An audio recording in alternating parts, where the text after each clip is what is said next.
Is your anxiety, depression, and stress making your world smaller?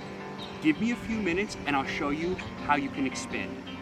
Hi, I'm Mike. I've had OCD and anxiety for the past 10 years, and I'm going to show you how I've used certain tools to make my life better and share with you what worked for me. So often our emotions, stress, anxiety, convince us that the safest place to be is at home and in our room. Now, physically, that might be the case. But emotionally, the only thing that it's doing is shrinking your world and reinforcing these negative emotions. And so the way you step out of that trap is quite literally walking out your front door. So it's not that home isn't safe, and it's not that you don't want to be home, because home is great. Home is where you can recharge, home is where you can think, home is where you can reflect. But too much of being home, too much of being in comfort, the only thing that does is reinforce the idea that you can't go out your front door. So I was struggling with some anxiety, I was struggling with some depressions, with personal things going on in my life, and I didn't want to come here. I didn't want to come to Florida, right? Because my mind was telling me, just stay home. You're just going to be anxious in Florida, you're just going to be depressed in Florida, so it doesn't matter. But here's the thing, it does matter. If you're going to be anxious, if you're going to be depressed, if you're going to be stressful, do it in a place that you love rather than letting your emotions trap you where you are. I'm not saying you have to go all the way to a different state and you have to take an airplane somewhere and you have to go to a tropical spot. I'm just saying, go somewhere new. Go somewhere that you love. Go somewhere that you've always wanted to be. It could, as I said, it could be another state. It could be all the way across the country, but it could be something as simple as just going down the block and go visiting a park that you've never been to before. Travel.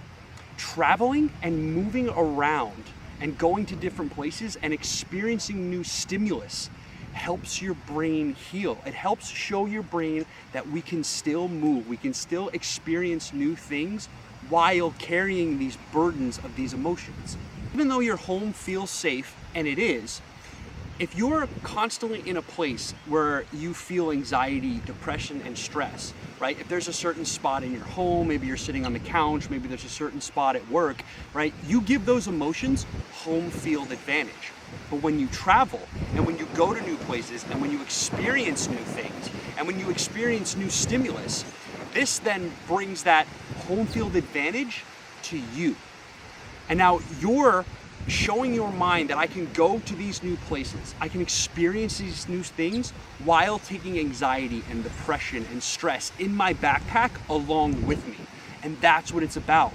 It's not about how you feel, but it's about what you do that ultimately matters. So travel. Travel, travel, travel. As I said, it doesn't have to be to a different state. It doesn't have to be to a different country. It could be something as simple as to a new park, a new place you've always wanted to go to.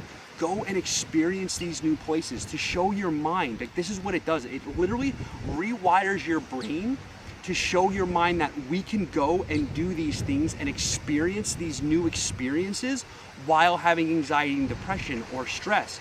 Because if you don't, that reinforces the other side of the coin, which is that we can't do these things and we have to wait for them to be gone. They can't be present for us to go and experience these new things. I'm telling you, that's complete BS. Travel, go to these places. As I said, I didn't want to come to this beautiful state of Florida. I wanted to stay home. Like I said, I was struggling with a lot of personal things, a lot of anxiety, certain things in my personal life that was causing depression in some way. And I didn't want to go, but I knew that would just reinforce this idea that I have to stay home, that I can't go out and do these things. And guess what?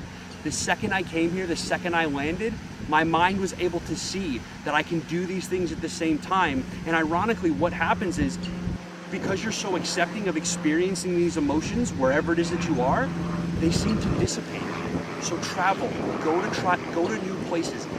Take these emotions and go to your home field, wherever it is. When you go to these places, bring a friend, bring a family member, whoever it is that you trust that can be there along with you to experience these things with you can make it even better.